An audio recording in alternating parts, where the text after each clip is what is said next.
Okay, so this part is about Earth's interior. Okay, so Earth interior can be found. First, I mean, let's see the internal structure of the Earth. So, how does Earth look? See, the internal core is a solid core. So, अभी आप पूछेंगे कि कैसे वो solid है, हम वो भी डिस्कस करेंगे, ठीक है? Why it is solid. Next, inner core के बाहर थोड़ा जाएंगे तो this is known as outer core. Outer core क्या होता है? लिक्विड फॉर्म में रहता है, जैसे भी लिक्विड बोल सकते हो.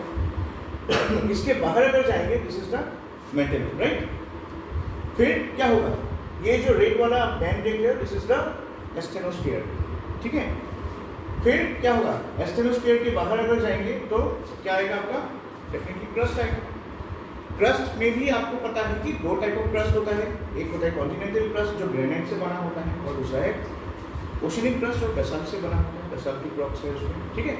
सो ये जस्ट एक ओवरऑल पूरा मतलब दिया हुआ है. फिर उसके बाद ऊपर जाएंगे तो क्या आएगा? लिथोस्फीयर. देन आपकी क्या आएंगे? वी हैव द हाइड्रोस्फीयर भी है, पानी है. फिर क्या होगा? जिसको हम लिथोस्फीयर है कॉन्टिनेंट्स है, हाइड्रोस्फीयर ओशंस है. उसके बाहर जाएंगे तो क्या होगा? एटमॉस्फेयर आ जाएगा. एटमॉस्फेयर के भी अलग अलग लेयर्स है जो हम क्लाइमेटोलॉजी में पढ़ेंगे, ठीक है. स्टार्टिंग में troposphere, tropopause, stratosphere, stratopause, right. ये सारे लेयर्स हम पढ़ेंगे climatology. Okay, let's begin then. The interior of the earth is made up of several concentrated layers. Concentrated मतलब जैसे आप देखो ऑनियन एक लेयर से लेयर रिमूव कर सकते हो ना. So these are known as concentrated layers, ठीक है. उसमें क्या होता है? मेनली हम देखेंगे चार चीज़ें. अगर ऊपर से देखेंगे, हम ऊपर से नीचे जा रहे हैं तो क्या होगा? पहले क्रस्ट आता है. क्रस्ट के अंदर क्या होता है? मेटल होता है, ठीक है. ऊपर से हम देख रहे हैं, इसके अंदर भी अलग अलग भाग है. बट पहले देखो क्रस्ट है, उसके बाद मेटल है, then comes the outer core, then inner core, ठीक है. चार पार्ट में हम ऐसे डिवाइड कर सकते हैं. और ये कोर्स या ये जो स्ट्रक्चर है, ये सारे कॉन्सेंट्रेट लेयर्स है, ठीक है. ये किस लिए है? Because they have unique physical and chemical properties. हर एक लेयर का क्या होता है? दे हैव डिफरेंट और you can say unique physical and chemical properties. अभी देखिए जो क्रस्ट है, जो सबसे ऊपर है, this is a silicate solid. फिर जो उसके नीचे मेटल होगा, mantle is what? A viscous molten rock है. आउटर कोर में जाएंगे तो क्या होगा? विस्कस लिक्विड है. और इनर कोर क्या है? सॉलिड. मैंने बोला था आपको पहले, right. It's a dense solid. तो इस चीज को हम अगर इसमें अगर पढ़ते हैं तो देखो कैसा होता है. This is the crust, right. This part crust में क्या क्या होगा? आपका लिथोस्फीयर होगा, राइट. कॉन्टिनेंटल क्रस्ट होगा, फिर ओशनिक क्रस्ट होगा. ये सारे क्रस्ट में आता है, ठीक है. एंड इसका जो यू कैन से जो आपका यू कैन से थिकनेस है that is around 0 to 100 kilometres, ठीक है. इसके नीचे अगर जाएंगे this is known as asthenosphere. So asthenosphere वो लेयर होता है जो क्रस्ट और आई मीन जो आपके ये लिक्विड लेयर मेटल उसके बीच होता है, ओके. अभी ये मेटल अगर देखोगे, फिर मेटल के ये जो येलो वाला दिस ऑरेंज वाला पार्ट है वो क्या है? मेटल है. फिर अगर यहाँ से देखोगे दिस पार्ट इसका नाम क्या है पता है? ये भी मेटल ही है, ठीक है. ये जो पार्ट है ऑरेंज वाला पार्ट है, ये क्या है? इसका भी नाम है एक्चुअली, हमने पढ़ा है इसको. मेटल जो होता है यूजुअली एक अपर मेटल एक लोअर मेटल होता है, ठीक है. यहाँ पे लिखा नहीं है, मेटल लिखा हुआ है तो याद कर लीजिए, ठीक है. एक अपर मेटल है ऊपर वाला, नीचे वाला क्या है? येलो वाला लोअर मेटल है. फिर उसके नीचे अगर जाएंगे वो कोर आ जाएगा. कोर में पहला क्या आएगा आपका? Outer core. और उसके बाद आएगा इनर कोर. अगर इसमें देखेंगे, ठीक है, दिस इज यहाँ पे लिखा हुआ नॉट टू स्केल. ये जो दिया हुआ है 2900 बाई 0 to 100 किलोमीटर थिकनेस वगैरह वो एग्जैक्ट नहीं है याद रखिए, ठीक है. अलग अलग बुक्स में या अलग अलग मेट्रिक्स में आपको अलग मिल सकता है, बट इतना भी डाइवर्जेंस नहीं जिसमें जैसे 100 से 120 लिखा होगा, इतना चेंजेस नहीं है, ठीक है. बस इतना याद रखिए. सबसे ऊपर क्या है? आप इसलिए मैं बोल रहा हूँ इतना डिटेल्स में मत जाइए. फर्स्ट थिंग ऊपर से देखिए. सबसे पहला क्या है? क्रस्ट है.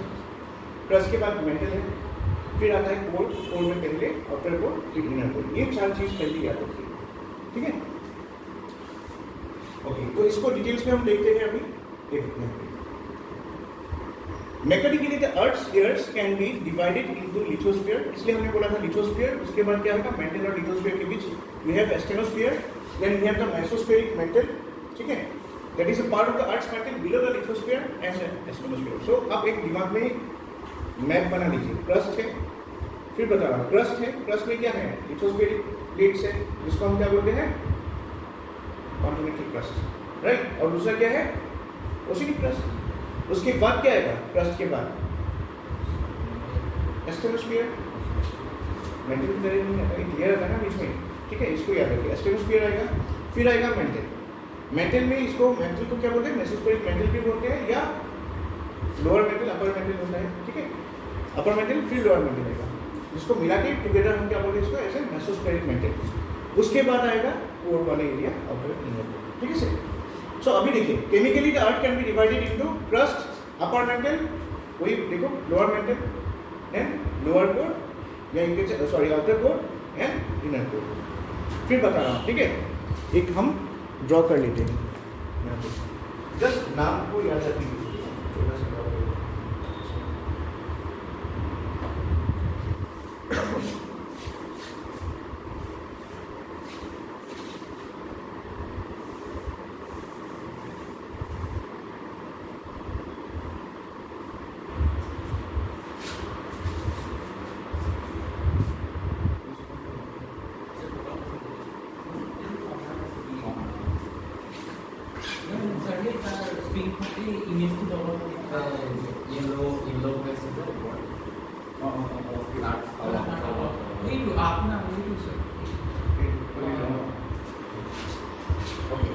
So, एकदम ऊपर की नहीं हो, ये होता है क्रस्ट,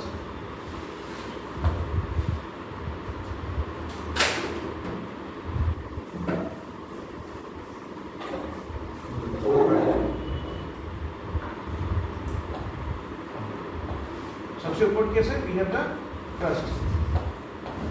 अभी ये जो क्रस्ट है उसमें भी हम देखेंगे, पहला क्या आएगा, मतलब दो लेयर्स होते हैं, एक क्या होगा आपका लिथोस्फीयर, इसका दूसरा नाम क्या होता है, हाँ वही लिथोस्फीयर को क्या बोलते हैं, कॉन्टिनेंटल क्रस्ट, है ना, कॉन्टिनेंटल क्रस्ट, ठीक है, ऐसे ही बना लीजिए आपको, मतलब याद रखने के लिए। और दूसरा क्या होगा, दूसरा होगा आपका ओशनिक क्रस्ट, हाइड्रोस्फीयर में होता है, ओशनिक क्रस्ट। वैसे हाइड्रोस्फीयर मतलब ओशंस वगैरह होता है, बट हाइड्रोस्फीयर से रिलेटेड है, इसके मैंने ऐसे लिख दिया, ठीक है, this is the oceanic crust. और क्या था, लिथोस्फीयर किससे बना था, कॉन्टिनेंटल क्रस्ट किससे बना था, rocks, silicate rocks, silica, right, तो सिलिकेट से बना था, सिलिकेट रॉक्स। एंड जो ओशनिक क्रस्ट है, this is what, basaltic, basaltic, समझे, बसाल्टिक रॉक्स, समझ में आ रहा है ना, रेटिंग थोड़ा इधर उधर हो गया, ठीक है। फिर ये हो गया क्रस्ट, क्रस्ट, क्रस्ट के बाद मेटल आता है, लेकिन इनके बीच एक लेयर आएगा एस्टेनोस्फीयर, राइट, तो क्या है इसका नाम, एस्टेनोस्फीयर।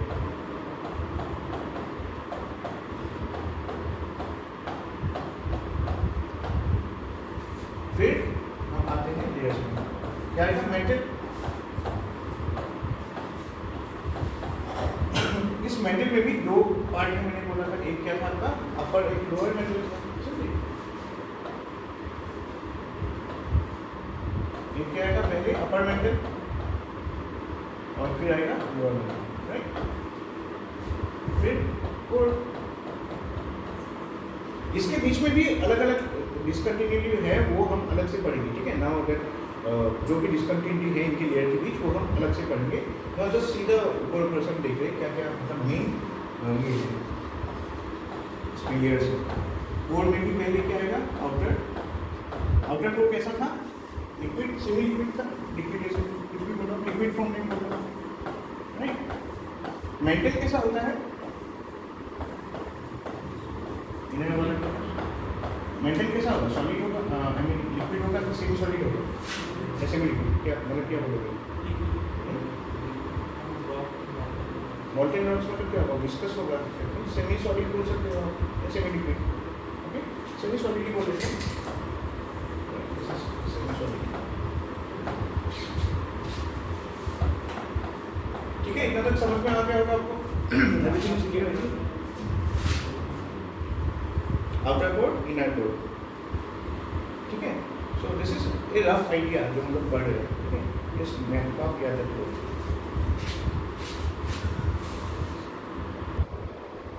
এতিয়া আৰ্থ আমি লেয়াৰ্ছবিলাক চাইছিলোঁ, ৰাইট? ক্ৰাষ্ট, আপাৰ মেণ্টেল, লোৱাৰ মেণ্টেল, তাৰপিছত আউটাৰ কোৰ, ইনাৰ কোৰ, ৰাইট?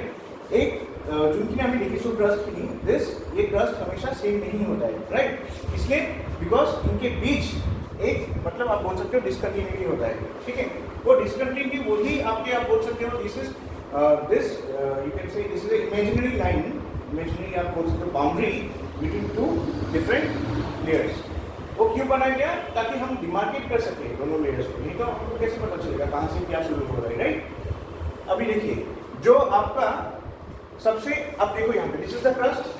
ठीक है, क्रस्ट में ये hydrosphere, this is the lithosphere. Crust है that is continental plate, oceanic plate है यहाँ पे. इसके नीचे अगर जाओगे तो यहाँ पे जो ये वाले एरिया है, राइट, क्योंकि यहाँ से क्या हो रहा है, मेंटल शुरू हो रहा है. तो इसमें क्या होता है, पहले एस्टेनोस्फीयर आएगा. एस्टेनोस्फीयर के बाद क्या होगा आपका, ये जो लाइन है आप देख रहे हैं यहाँ पे, this is what, this is A discontinuity. ठीक है, और इसका नाम क्या दिया गया है, दिस इज द. अच्छा एक चीज और देखिए, हम डायरेक्टली क्रस्ट में नहीं जाते, पहले ये वाला देखते हैं. जो आपकी क्रस्ट है, क्रस्ट जो है, क्रस्ट के बीच में क्या होता है, अपर क्रस्ट लोअर क्रस्ट होता है. ठीक है, जो अपर क्रस्ट और लोअर क्रस्ट के बीच जो आपके डिसकंटिन्यूटी है उसका नाम है कॉनरोड डिसकंटिन्यूटी. नाम याद रखिएगा, बहुत ही इंपॉर्टेंट है. मैं हम लोग एक माइंड में बना लेंगे थोड़ी देर बाद, बस पहले आप देख लीजिए. सो अपर क्रस्ट एंड लोअर क्रस्ट, मतलब क्रस्ट के बीच ही जो डिसकंटिन्यूटी है दैट इज कॉनरोड डिसकंटिन्यूटी. फिर क्रस्ट और अपर मेंटल के बीच जो डिसकंटिन्यूटी है वो क्या है, you can say lower crust बोल सकते हो आप, lower crust and upper mantle, क्योंकि लोअर क्रस्ट के बाद क्या आएगा, अपर मेंटल. सो इनके बीच जो डिसकंटिन्यूटी है this is known as Mohorovicic discontinuity. फिर ये क्या हो गया आपका, this is the lower crust and this is the upper mantle. अभी अपर मेंटल और लोअर मेंटल के बीच जो यहाँ पे एक इमेजिनरी डिसकंटिन्यूटी है उसको हम क्या बोलते हैं, रैपिटी डिसकंटिन्यूटी, REPITI नाम है ये सब. ठीक है, अलग अलग साइंटिस्ट के नाम है, उनके नाम से रखा गया. फिर ये जो है आपके गुटेनबर्ग डिसकंटिन्यूटी, ये आपका जो लोअर मेंटल है एंड आउटर कोर है इनके बीच रहेगा, that is Gutenberg discontinuity. And last वाला आउटर कोर इनर कोर के बीच जो होगा this is known as Lehmann discontinuity. ठीक है, तो इसको कैसे याद रखेंगे, CMRGL.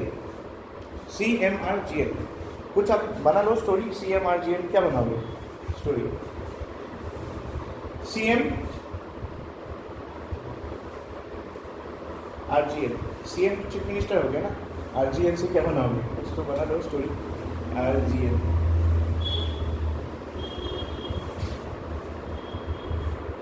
ओके. सो আমি কৈছিলোঁ যে প্ৰথমতে কি থাকে আপোনালোকৰ একদম বাহিৰত কি থাকিব, ক্ৰাষ্ট থাকিব. ক্ৰাষ্টৰ ভিতৰত কি থাকে আপোনালোকৰ, আপুনি যদি হৰাইজণ্টেলি চাই তেতিয়া কি থাকিব আপোনাৰ, ইয়াত এটা পইণ্ট মই পাহৰিছিলোঁ ভালকৈ দেখোন. এতিয়া চাওক, হৰাইজণ্টেলি যদি চাই আপুনি ক'ব পাৰে যে অচিলিক আপোনাৰ কণ্টিনেণ্টেল ক্ৰাষ্ট থাকে. তাৰপিছত আপোনাৰ ক্ৰাষ্ট যদি আমি ভাৰ্টিকেল ডিষ্ট্ৰিবিউশ্যনত চাওঁ তেতিয়া আপোনাৰ কি আপাৰ এণ্ড লোৱাৰ ক্ৰাষ্ট বুলি ক'ব পাৰোঁ. চ' প্ৰথম কি আহিব আপোনালোকৰ আপাৰ ক্ৰাষ্ট আহিব. চ' আপাৰ ক্ৰাষ্টত যদি চাই আপোনালোকে আৰু লোৱাৰ ক্ৰাষ্ট, ইহঁতৰ মাজত থকা যোনডাল ইমেজিনেৰী ডিছকণ্টিনিউটি লাইন হয় তাক আমি কি কওঁ, কনৰেড ডিছকণ্টিনিউটি বুলি কওঁ, হয় নাই? তাৰপিছত যদি চাই লোৱাৰ ক্ৰাষ্ট আৰু আপাৰ মেণ্টেল, কাৰণ কিয় মেণ্টেল ষ্টাৰ্ট হয় আপোনাৰ ক্ৰাষ্ট যেতিয়া শেষ হয় তাৰপিছত কি হ'ব, মেণ্টেল ষ্টাৰ্ট হ'ব, এই পাৰ্টটো মেণ্টেলৰ হয়. চ' এই লোৱাৰ মেণ্টেল এণ্ড লোৱাৰ ক্ৰাষ্ট আৰু আপাৰ মেণ্টেলৰ মাজত যোনটো লাইন থাকিব ডিছকণ্টিনিউটি তাক কি কয়, মোহোভিক ডিছকণ্টিনিউটি কয়. স্পেলিংটো অলপ চাব কিবা বেয়া হ'ব পাৰে. তাৰপিছত আপাৰ মেণ্টেল আৰু লোৱাৰ মেণ্টেলৰ মাজত যোনটো ডিছকণ্টিনিউটি থাকিব this is known as Repetti discontinuity. তাৰপিছত আপোনালোকৰ কোৰ পাৰ্টটো আহি যায়, আউটাৰ কোৰ আৰু ইপিনে কিছু হয় ইনাৰ কোৰ. চ' এতিয়া লোৱাৰ মেণ্টেল আৰু আউটাৰ কোৰৰ মাজত যোনটো ডিছকণ্টিনিউটি থাকে এইটো কি কয়, গুটেনবাৰ্গ ডিছকণ্টিনিউটি. তেনেকৈ আউটাৰ কোৰ আৰু ইনাৰ কোৰৰ মাজত যোনটো থাকিব ডিছকণ্টিনিউটি তাক কি কয়, লেহমেন ডিছকণ্টিনিউটি. ঠিক আছে, চ' এইটো বহুতেই ইম্পৰ্টেণ্ট হয় আপোনালোকে, এইটো মনত ৰাখিব. কাৰণ UPSC মই চাইছোঁ আগতে প্ৰশ্ন সুধিছে ইয়াৰ ওপৰত, হয়তো APSC সোধা নাই, তেওঁলোকে দি দিব পাৰে. সিহঁতে কি কৰিব, মেথছটা ফুল টাইম কুৱেশ্যনছ দিয়ে, এইকেইটা এটা দি দিব, উল্টা পুল্টা কৰি দিব. তেতিয়া সেইটো মনত ৰাখিব, মই যোনটো ক'লোঁ কোৰ্চটো শুনিছে ন.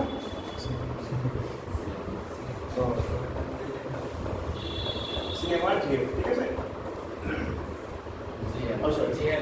CMRGL, ঠিক আছে. और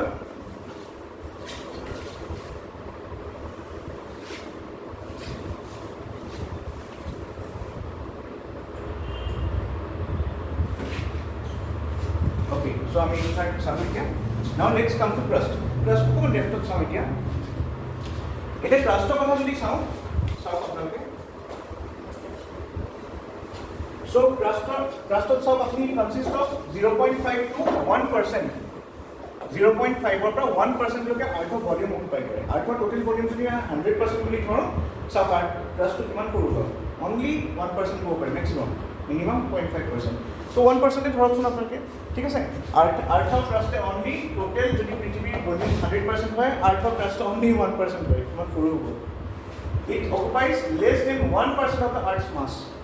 ভলিউম কিমান হয় 1% আৰু যদি আপুনি তাৰ মাছৰ কথা কয় পৃথিৱী আৰ্থৰ মাছ যদি 100% বুলি ধৰে টাইমছ অফ পাৰ্চেন্টেজ তেতিয়া only 1% of earth's mass occupy কৰে ক্ৰাষ্ট ঠিক আছে তাৰ ওয়েটটো মানে তাৰপিছত চাও density increases with depth obviously আমি জানো এইটো কথা ডেনসিটি কি হ'ব আপোনালোকৰ যেতিয়া ডেপথ বাঢ়ি বাঢ়ি গৈ থাকিব ক্ৰাষ্টৰ কি হ'ব ডেনসিটিও তললৈ বাঢ়ি বাঢ়ি গৈ থাকে সো এভাৰেজ ডেনসিটি যদি চাই ঠিক আছে ক্ৰাষ্টৰ কিমান হয় 2.7 ডেনসিটি কি হয় সদায় কিউবিকত জনা হয় সো গ্রাম পার কিউবিক সেন্টিমিটার হয় ডেনসিটি ডেনসিটি কি হয় মাস বাই ভলিউম বুঝলি সো মাস আপনি যদি যায় মাস বাই ভলিউম রেশিও আমার ক্ৰাস্টৰ কিমান হয় 2.7 হয় অনলি গ্ৰাম পাৰ কিউবিক সেন্টিমিটাৰ বাট আপনি যদি আৰ্থৰ টোটাল ডেনসিটি চাই এটো কিমান হয় 5.51 বুঝছেনে কথাটো ডেনসিটি মানে কি আমাৰ ক্ৰাস্টৰ কথা কৈ আছে আৰ্থৰ যদি ওভাৰঅল যেটো চাই তেতিয়া 5.51 গ্ৰাম পাৰ কিউবিক সেন্টিমিটাৰ হ'ব কিন্তু যদি অনলি ক্ৰাস্টৰ চাই it's only 2.7 gram per cubic centimeter. Thickness of the crust varies in range of 5 to 30 kilometers in case of the oceanic crust and 50 to 70 in case of continental crust. এটা ধুনীয়াকৈ বুজি লওক ইয়াত দেই কাৰণ ইয়াত আপোনাৰ বুজিবলগীয়া কথা আছে thickness মানে কি এটা আৰ্থ ক্ৰাষ্ট আমি চাইছিলো এটা আপাৰ ক্ৰাষ্ট লোৱাৰ ক্ৰাষ্ট থাকিব ঠিক আছে সো এই যোনটো ক্ৰাষ্ট থাকে দুটা ক্ৰাষ্ট থাকে দুটা লেয়াৰ থাকিব তাৰ এটা কি হ'ব oceanic হ'ব আৰু এটা কি হ'ব আপোনাৰ লিথোস্ফিয়াৰিক হ'ব দ্যাট মিন্স কি হয় আমি তাত কেনেকৈ কওঁ কন্টিনেন্টাল ক্ৰাষ্ট বুলি কওঁ সো এই কন্টিনেন্টাল ক্ৰাষ্টটো যোনটো থিকনেছ হয় ন এইটো কি হয় আপোনাৰ বেছি হয় 50 to 70 কিলোমিটাৰছৰ থিকনেছ হয় মোটামুটি বাট ওশেনিক ক্ৰাষ্ট যদি চাই আমি ইমানটো মানুহ কিমান হয় 5 to 30 কিলোমিটাৰছ মানে আমি কি গম পালো যে ওশেনিক ক্ৰাষ্ট যোনটো হয় আপোনালোকৰ কি হয় তাৰ থিকনেছ কি হয় কম হয় সো এটা সৰু সৰু পইণ্ট হয় কিন্তু মনত ৰাখিব লাগিব statement এর কোশ্চেন কি দিব পারে the oceanic crust thickness to কি হয় is greater than the continental crust মানে কি দিব পারে এটা ভুল হয়ে গেল স্টেটমেন্ট এটা তো continental crust thickness to বেশি হয় oceanic crust থেকে okay next to sum the continental crust can be thicker than 70 kilometers in area of mountain major mountain systems ঠিক আছে আৰু as much as যদি আপনি হিমালয় রিজনত চাই continental crust 70 to 100 কিলোমিটার লৈকে যায় so continental crust thickness Himalaya বেশি হয় এটা পয়েন্ট আপনি গম পালে রাইট usually কি হয় কন্টিনেন্টাল ক্ৰাস্টৰ থিকনেস তো ওশেনিক ক্ৰাস্টতকৈ বেছি হ'ব আৰু কন্টিনেন্টাল ক্ৰাস্ট যদি আপোনাৰ হিমালয়ৰ তলৰ এৰিয়াত চাই আপোনাৰ তাৰ থিকনেস আৰু বেছি হ'ব 70 to 100 কিলোমিটাৰ লৈকে যাব পাৰে থিকনেস ঠিক আছে লেয়াৰটো তাৰপিছত the temperature যদি আমি চাওঁ the crust increases with depth যেনেকৈ density increases with depth temperature is also increasing with depth and it reaches typically in the range of 200 to 400 degrees Celsius at a boundary with the underlying metal যদি আপনি চাই মানে যেটা underline metal বা stratosphere যে layer হয় তার যদি চাই আপনারা ক্ৰাস্টৰ যে টেম্পাৰেচাৰ পাই মানে স্টাডি কৰিছে মানে সব দ্যাট अराउंड 200 to 400 ডিগ্রি লগে কি পাইছে এভারেজ টেম্পারেচার তাক পাইছে ঠিক আছে temperature increases as much as 30 degree for every এটা বহুত ইম্পর্টেন্ট হয় পয়েন্ট টু স্টামাক দি দিছো টেম্পারেচার যোনটো হয় ন আপনি যদি আপার যদি আপনি সাব ক্ৰাস্টৰ যদি আপার ক্রাস্ট আপনি যদি তলে গৈ থাকে মানে ঠিক আছে তলে যদি গৈ থাকে for every 1 degree changing kilometre 1 kilometre যদি আপনি বাড়ি বাড়ি গৈ থাকে 30 ডিগ্রি কে রাইজ হয়ে গৈ থাকে টেম্পারেচার ইমান বাড়ি যাব ভাবো জাস্ট 1 কিলোমিটার পার হল 30 ডিগ্রি বাড়ি বাড়ি গৈ থাকিব ঠিক আছে the outer covering of the crust is of sedimentary material যেটা আপনার ক্ৰাস্টৰ outer covering হয় কি হয় sedimentary material বনোৱা হয় and below that lies the crystalline yes and metamorphic যোনটো বাকি ৰকবিলাক আছে ঠিক আছে স্পিকিং নেচাৰ এইবিলাক ৰকস সিমান তাত লাই কৰে ঠিক আছে তাৰপিছত lower crust of the earth consists of basaltic and ultrabasaltic rocks so just এটা আইডিয়া কৰি লওক এইবিলাক খুদে এক্সাম্পল আপোনাৰ ঠিক আছে বাট প্ৰিলিমছৰ পইণ্ট অফ ভিউ পৰা ইম্পৰ্টেন্ট হয় বিকজ স্টেটমেন্ট দিব পাৰে সো আমি কি শিকিলো জাস্ট এটা থুলমুলকৈ যদি ওভাৰঅল চাওঁ কি হ'ব ক্ৰাষ্টৰ কথা কৈ আছো সো ক্ৰাষ্টত কি হয় আপোনালোকৰ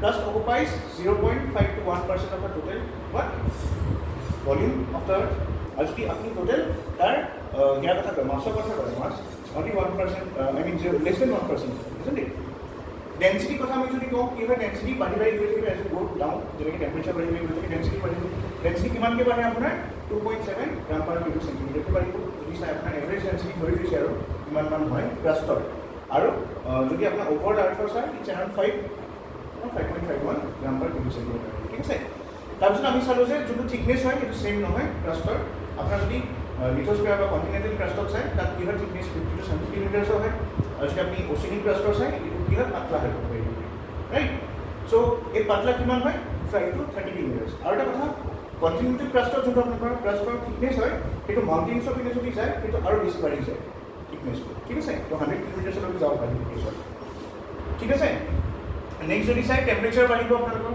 ডেপ্থৰ লগত চ' যদি আপুনি এভাৰেজ টেম্পাৰেচাৰ চাই য'ত আপোনাৰ আৰ্থৰ ক্ৰাষ্ট শেষ হৈছে আৰু য'ৰ পৰা মেটেল ষ্টাৰ্ট হৈছে তাত যদি আপুনি এভাৰেজ টেম্পাৰেচাৰ চাই তো 200 to 400 ৰেঞ্জৰ ভিতৰত থাকে আৰু এটা কথা যেতিয়া আপুনি ফৰ 1 ডিগ্ৰী আপুনি 1 কিলোমিটাৰ যদি আপুনি তললৈ গৈ থাকে এজ দ্য ডেপ্থ ইনক্ৰিজেছ আপোনাৰ 30 ডিগ্ৰীকে টেম্পাৰেচাৰ ৰাইজ হয় ঠিক আছে তাৰপিছত outer covering of the crust is made up of sedimentary rock আৰু যদি আপুনি তললৈ গৈ থাকে ইনাৰ যোনটো আপোনাৰ ক্ৰাষ্ট হয় that is made up of metamorphic rock simple igneous metamorphic obviously একদম ইজি কথা ন ওপৰত অবভিয়াছলি চেডিমেণ্টছ থাকিব তলতে ইগনিয়াছ ৰকছ থাকিব মেটামৰ্ফিক ৰক থাকিব মানে তলত থাকে ইগনিয়াছ ৰকছ চ' কাৰণ তলত গৰম মিচিং হয় ন চেডিমেণ্টাৰী বা চেডিমেণ্টছ থাকিবই নোৱাৰিব ৰাইট ফচিলছ থাকিব নোৱাৰিব সদায় আপুনি আৰ্থৰ যোনটো আপাৰ ক্ৰাষ্ট হয় তাতে চেডিমেণ্ট বা ফচিলছ পাব ৰাইট তলত কি পায় সদায় ইগনিয়াছ ৰকছ বা মেটামৰ্ফিক ৰকছ পাব high pressure temperature clear so' এইখিনি চালোঁ আমি আৰু যোনটো লোৱাৰ ক্ৰাষ্ট হয় that is made up of basaltic rocks so' এনেকৈ ভাবি লওক যোনটো আপোনাৰ চেডিমেণ্টাৰী লেয়াৰ হয়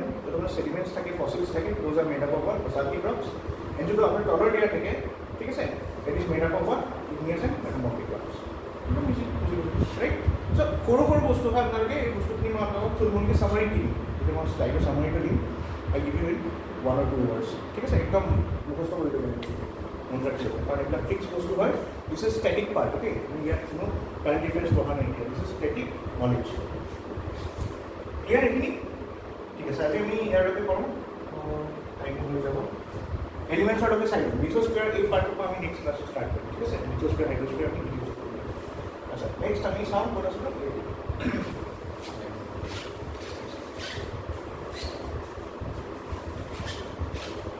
আচ্ছা আৰু কেইটামান ডেটা আছে চাওঁ the continents are composed of lighter silicates এই পাৰ্টটো ইম্পৰ্টেণ্ট হয় ষ্টাৰ মাৰ্ক দি ল'ব কণ্টিনেণ্ট কিহেৰে বনোৱা হয় কণ্টিনেণ্টেল ক্ৰাষ্টৰ কথা কৈ আছে they are made up of silica and alumina সেইকাৰণে আমি তাক চিয়াল বুলি কওঁ চিলিকা যোনটো এলিমেণ্টেল চিম্বল হয় এছআই হয় এল ফৰ এলুমিনিয়াম বুজিলি সেইকাৰণে continental crust is made up of silica and aluminium sial খিয়াল ঠিক আছে চিয়াল দি বনোৱা হয় ৱাইল অ'চিয়ানছ যদি চাই অ'চিয়ানছ R made up of heavier চিলিকেটছ এই কথা এটা মন কৰক মই অলপ আগতে কৈছিলোঁ আপোনালোকক যে লিথোস্ফিয়াৰ মানে যোনটো আপোনালোকৰ কণ্টিনেণ্টেল ক্ৰাষ্ট হয় সেইটো কি হয় মোটা হয় বাট নট টেন্স বুজি পাইছেনে কথাটো অ'চিয়ানিক ক্ৰাষ্ট কি হয় পাতলা হ'ব পাৰে but they are made up of heavier silicates they are denser সেইকাৰণে আপুনি পিছত গম পাব কিয় এটা প্লেট কিন্তু তলত সোমাই যায় ডেন্সিটি অ'কে নট লেয়াৰ মে ধোকা মত যান layer is just A number ইমান থিকনেছ হয় বাট ভিতৰত মাল কি আছে সেইটো মেটাৰ কৰে মেটেৰিয়েল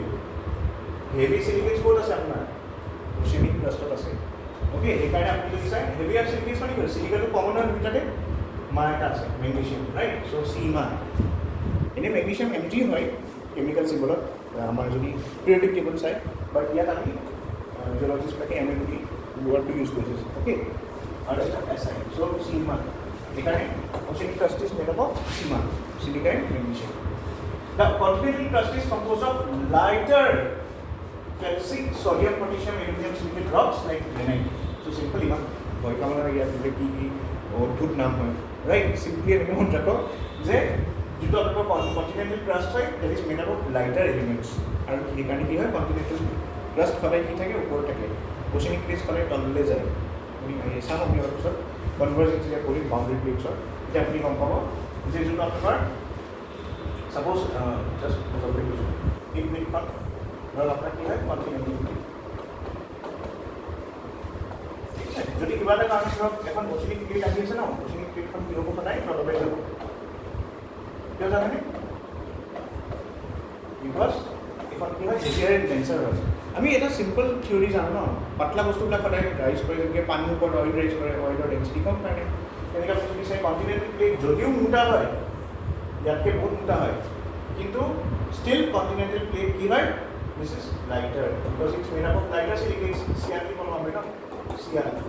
বাট অচিনিক প্লেটছ কি হয়, চিমা দি বনোৱা হয়, silica and magnesium. So' this is what more dense কাৰণে কি হয় কি তললৈ কমি যায়, ৰাইট। এতিয়া আমি কনভাৰ্জেন্স প্লেট টেকটনিক্সত পঢ়িম বাছ, কিন্তু এই বস্তুটো থিয়ৰিটো ইউজ কৰা হয় কিয় এটা লাইটাৰ প্লেট ওপৰত থাকে আৰু হেভিয়াৰ প্লেটটো তলত গুচি যায়, ৰাইট। আচ্ছা, আৰু এটা কথা চাওক, অচিনিক যদি আমি অচিনিক ক্ৰাষ্টৰ কথা কওঁ, this is made up of dense or mafic iron বুলি কয়, ঠিক আছে। ফেলচিক আৰু মেফিক এই দুটা মনত ৰাখক, একো নাই। ফেলচিক মানে পাতলা, মেফিক মানে মোটা, ডেন্স, এনেকৈ মনত ৰাখক, ঠিক আছে। বাছাল দি বনাব। চ' আকৌ মই কৈ আছোঁ, অচিনিক প্লেট কি দি বনোৱা হয়, চিলিকা এণ্ড মেগনেছিয়াম, আৰু তাৰ ৰকখিনি কি কয়, বাছাল্টিক ৰকছ কয়, ঠিক আছে। বাছাল্ট দি বনোৱা হয়, and this is what, this is dense, dense rock, যাক আমি মেফিক ৰক বা মেফিক শব্দটো ইউজ কৰিব পাৰোঁ, this is related to dense, ঠিক আছে। তেনে এই কণ্টিনেণ্টেল প্লেটছবিলাক কি হয়, this is made up of what, sodium aluminium, silicate, granite বুলি কওঁ তাক, এণ্ড এইটো কি হয়, this is lighter of felsic powder. এইখন বনাই দিয়ক এইবিলাকে,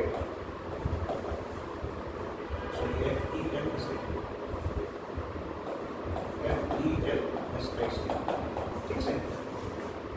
শ্বৰ্টকৈ বনাই দিব পাৰে এখন।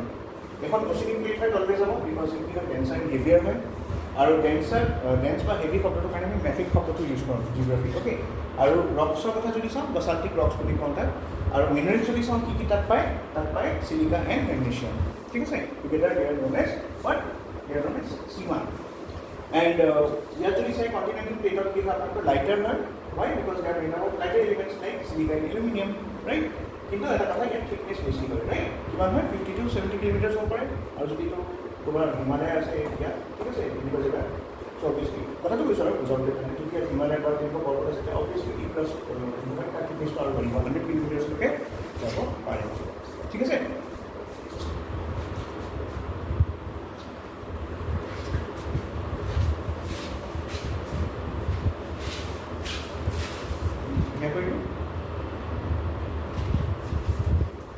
এতিয়া আমি চাম দুটা আছে ইয়াত, এটা হ'ল এলিমেণ্টছ। আমাৰ আৰ্থৰ ক্ৰাষ্টত কি কি এলিমেণ্ট থাকে, ঠিক আছে। আৰু চাওক, দুটা বস্তু মনত ৰাখিবা, এটা হ'ল আৰ্থৰ ক্ৰাষ্ট, এটা আৰ্থৰ ওপৰ লেয়াৰটো যোনটো থাকে, ঠিক আছে, যিটো চইল বুলি কওঁ, দুটা ডিফাৰেণ্ট। ক্ৰাষ্ট বুলি ক'লে ভিতৰৰ পাৰ্টটো হৈ যাব। চ' চইলত আমি পাৰ্টটো কৰিবই নেকি, চাব চইল, টপ চইলবোৰ থাকে ন, চইল কম্পনি। এই আৰ্থৰ ক্ৰাষ্টৰ কথা কৈ আছোঁ। ক্ৰাষ্ট বুলি ক'লে কি হয়, আমি কৰি আউটাৰ ক্ৰাষ্ট, ইনাৰ ক্ৰাষ্ট, ঠিক আছে। চ' ইয়াত চাওক, কি এলিমেণ্ট বেছি পায় তাতকৈ, অক্সিজেন পায়, ৰাইট। ইউজুৱেলি আমাৰ যদি প্লেনেটত কথা কওঁ, অ'ভাৰঅল চিলিকন বেছি পায়, কিন্তু ক্ৰাষ্টত এই বস্তুটোৰ লগত খেলে পৰীক্ষাত, বুজিছেনে কথাটো কি হয়। যদি আৰ্থৰ ক্ৰাষ্টত কোনটো মিনাৰেল আটাইতকৈ বেছি পায়, তাৰ নাম কি হয়, চিলিকা, চিলিকন, চিলিকা, যি কয় আপুনি, ঠিক আছে। কিন্তু যদি আৰ্থত অ'ভাৰঅল বেছিকৈ পায় কি, চৰি মই কি কৈছোঁ, আৰ্থৰ ক্ৰাষ্টত যদি চায়, তেতিয়া আপোনাৰ অক্সিজেন আটাইতকৈ বেছি পায়। কিন্তু যদি অ'ভাৰঅল আৰ্থৰ কথা কওঁ, তেতিয়া আপোনালোকৰ মিনাৰেল কি হয়, চিলিকা বেছি পায়। Crust is just A layer of earth না, তাত আপোনাৰ অক্সিজেন বেছি পায়। অক্সিজেন তেনেকুৱা গেছৰ ফৰ্মত নাথাকে, অক্সিজেন অক্সাইডছৰ ফৰ্মত থাকিব, বেলেগ বেলেগ অক্সাইডছৰ ফৰ্মত, ঠিক আছে। চ' চাওক, আমি কৈ আছোঁ, এই অক্সিজেন যে ইয়াত লিখা আছে, ঠিক আছে, this is in oxide form, not in O2 form, right. It can be O3 as well. O3 হ'লে ওজন হ'ব, SO2 হ'ব পাৰে, ছালফাৰ ডাই অক্সাইড হ'ব পাৰে, বা বেলেগ বেলেগ অক্সাইড, এতিয়া মেটেল অক্সাইড নাযায়, যেনেকৈ আইৰণ অক্সাইড, FeO নহয় জানো, এইটোতো অক্সিজেন নহয় ন, this is like what, FeO is a what, solid mineral, এটা মেটেল হয়, অক্সাইড, অক্সাইডছৰ এলিমেণ্টছ। চ' হ'লেওতো কি জড়িত থাকে ন বেলেগ এটা এটমৰ লগত, সেইকাৰণে আপুনি ক'ব পাৰে যে অক্সিজেন আমাৰ এলিমেণ্টছত পায়, সেইটো হিচাপত যদি চায়, ঠিক আছে। আৰু বাকী যদি চাই, চিলিকন নেক্সট হাইয়েষ্ট আছে। কিন্তু অ'ভাৰঅল যদি চাই, ক্ৰাষ্টত বাদ দিলে অ'ভাৰঅল চাই কিন্তু চিলিকন মই নেক্সট দেখাই আছোঁ। বাকী মিনাৰেলছবিলাকো চাই ল'ব পাৰে আপোনালোকে, যেনেকৈ কি কি আছে আপোনাৰ। নেক্সট এলুমিনিয়াম বেছিকৈ পায়, হয়নে। তাৰপিছত কি পায়, আইৰণ বেছিকৈ পায়। এটলিষ্ট 4-5টা মনত ৰাখিব। প্ৰথমতে অক্সিজেন, ক্ৰাষ্টৰ কথা যদি কয়, ক্ৰাষ্টৰ কথা ক'লে প্ৰথম অক্সিজেন হ'ব, তাৰপিছত কি হ'ব, চিলিকন হ'ব, তাৰপিছত আপুনি ক'ব পাৰে এলুমিনিয়াম হ'ব, আইৰণ হ'ব, ঠিক আছে ডিসেন্ডিং অৰ্ডাৰ লিখি ল'ব পাৰে তাৰপিছত কেলছিয়াম হ'ব পাঁচটা এটলিষ্ট মনত ৰাখিব প্ৰথম তিনিটা মনত ৰাখিবই লাগিব কি কি আছিলে অক্সিজেন চিলিকন আৰু এলুমিনিয়াম এই তিনিটা কি হয় নেক্সট ক্লাষ্টাৰ এতিয়া যদি আমি ওভাৰঅল চাওঁ ওভাৰঅল চালে কি বেছি আছে most abundant elements on earth silicon ক'ত আছে 15.2% most abundant elements on earth তাৰ chemical composition কৰি আছে ঠিক আছে so most abundant element earth কোনটো হয় ইয়াৰ মতে 34.6 কি iron তাৰপিছত অক্সিজেন নেক্সট এটা ঠিক আছে বাট ইয়াত হ'লেও মই যোনখিনি এলিমেণ্টছ অন আৰ্থ কৈছোঁ what does this mean overall earth projection most abundant element in the universe কি হয় আটাইতকৈ ইউনিভাৰ্ছ বহুত বেছি পায় সেইটো এলিমেণ্ট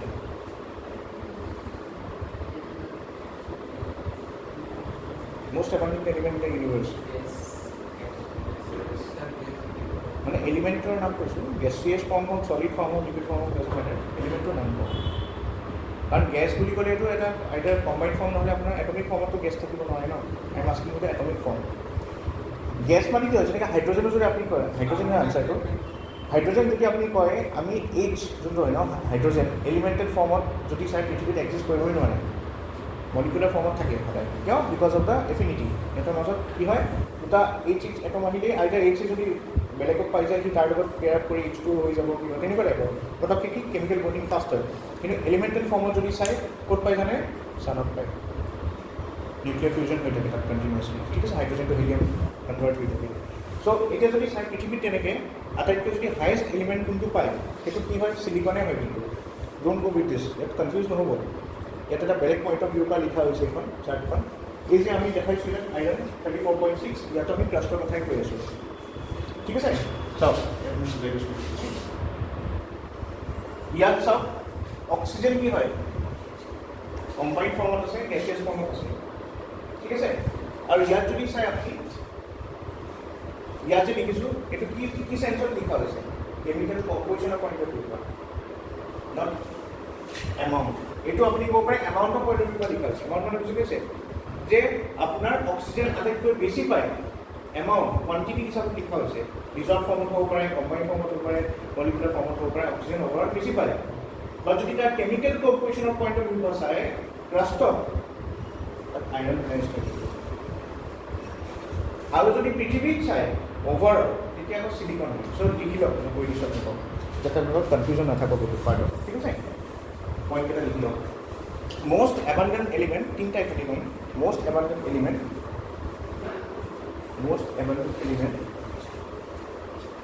bracket লিখিব in combined form most abundant element in combined form dash মাৰি লিখিব earth's crust most abundant element combined form earth's crust লিখি দিয়ক এইটো কি হ'ব আপোনাৰ অক্সিজেন নেক্সট পইণ্টত লিখিব most abundant element এটা কি লিখিব কম্বাইন নহয় তো এলিমেণ্টেল ফৰ্ম বুলি লিখিব elemental form earth's crust most abundant element elemental form earth's crust ব্ৰেকেটত লিখক elemental form elemental form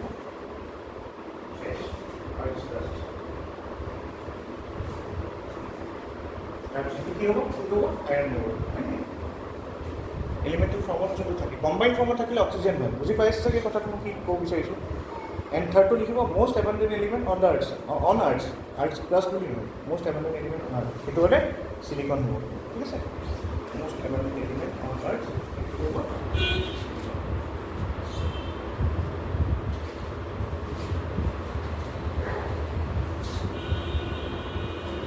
so I think আপোনালোকে এতিয়া বুজি পাইছে যে most abundant element so এটা হ'ল আপোনালোকৰ কেনেকুৱা ফৰ্ম হয় one is a combine form মানে কেনেকৈ দিছিলে যে কথাটো অক্সিজেনটো গেছ হয়, গেছৰ ফৰ্মত পায় নেকি? কম্বাইন ফৰ্মত হয়, মই কোৱা নাছিলোঁ অক্সাইডছৰ ফৰ্মত পায়। চ' কম্বাইন ফৰ্মত যদি চাই মষ্ট এবাণ্ডেণ্ট এলিমেণ্ট কি হ'ব এইটো সদায় আপোনালোকে যদি এটম লিখিব সদায় এনেকৈ ব্ৰেকেটত লিখে, ঠিক আছে? এলিমেণ্টেল ফৰ্মত যেতিয়া লিখে এটমিক ফৰ্মত লিখে এনেকৈ লিখে, ঠিক আছে? মষ্ট কম্বাইন ফৰ্মতে কি হ'ব আপোনাৰ কি হ'ব অক্সিজেন হ'ব। যদি কোনটো এলিমেণ্ট আপোনাৰ আটাইতকৈ মানে নেচেড ফৰ্মত পায় বা আপোনাৰ কম্বাইন নোহোৱা ফৰ্মত পায় যাক আমি কি বুলি কওঁ এলিমেণ্টেল ফৰ্ম কওঁ, ৰাইট? চ' আপোনাৰ যদি এলিমেণ্টেল ফৰ্মত আটাইতকৈ ডাঙৰ মানে কোনটো এবাণ্ডেঞ্চত পায় এলিমেণ্টেল ফৰ্মত সেইটো কি হ'ব আপোনাৰ আইৰণ, ঠিক আছে? এইটো আইৰণ FO2 হ'ব পাৰে, SO2 হ'ব পাৰে, SO3 হ'ব পাৰে, FeO হ'ব পাৰে, বুজি পাইছেনে কথাটো? এইবিলাক কেনেকুৱা বস্তু FeO ফৰ্মত পায় ধৰক etc. Yes. আৰু ওভাৰ হুইজ দ্য কিং পৃথিৱী আৰু হুইজ দ্য এইটো হ'ল পৃথিৱী ৱৰ্ল্ডত আৰু এটা আছে নহয় আমাৰ over king universe miss world miss universe ইউনিভাৰ্ছটো কি হ'ব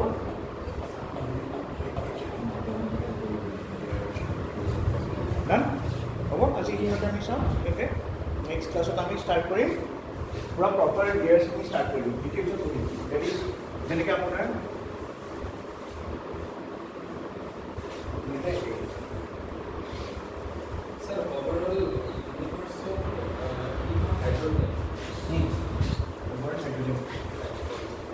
নেক্সট ক্লাছত আমি কি কৰিম ইণ্ডিভিজুৱেলি কৰিম লিথোস্ফিয়াৰ কি হয়, ঠিক আছে? মেণ্টেল কি হয়, এষ্ট্ৰনস্ফিয়াৰ কি হয়, তাৰপিছত আমি যাম কোৰ আউটাৰ ইনাৰ এইবিলাক কৰিম, ঠিক আছে?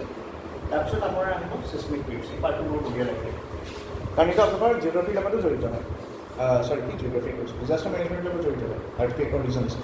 ডিফাৰেঞ্চটো এইটো হয় জিঅ'গ্ৰাফিত আপুনি যদি চাই আৰু আমি ডিজাষ্টাৰ মেনেজমেণ্টটো অনলাইন ক্লাছ ষ্টাৰ্ট কৰিছোঁ, ঠিক আছে? কালি মই এটা দিছিলোঁ নহয় জাষ্ট ইণ্ট্ৰ আছিলে, তাত যদি মই আৰ্থকুৱেক পাৰ্টটো পঢ়াম ন এই পাৰ্টটো মই ৰিপিট নকৰোঁ। চ' চিছমিক ৱেভৰ যোনখিনি থিয়ৰী হয় মই ইয়াতে কভাৰ কৰি দিম, তাতো আছে শ্লাইডখনত কিন্তু মই এইটো স্কিপ কৰি দিওঁ। আৰ্থকুৱেকছৰ কথা আমি আৰ্থকুৱেক এজ এ ডিজাষ্টাৰ যদি ইয়াত পঢ়ে নহয় সেইটো ডিজাষ্টাৰ মেনেজমেণ্টত পঢ়িব লাগে, কিন্তু আৰ্থকুৱেকৰ যোনটো ফেনমেনা হয় সেইটো জিঅ'গ্ৰাফিত পঢ়িব লাগে, অ'কে? অঁ অঁ ঠিক আছে হ'ব, এতিয়া হ'ব এইখিনি আজি এইখিনি কমপ্লিট কৰোঁ আমি, অ'কে।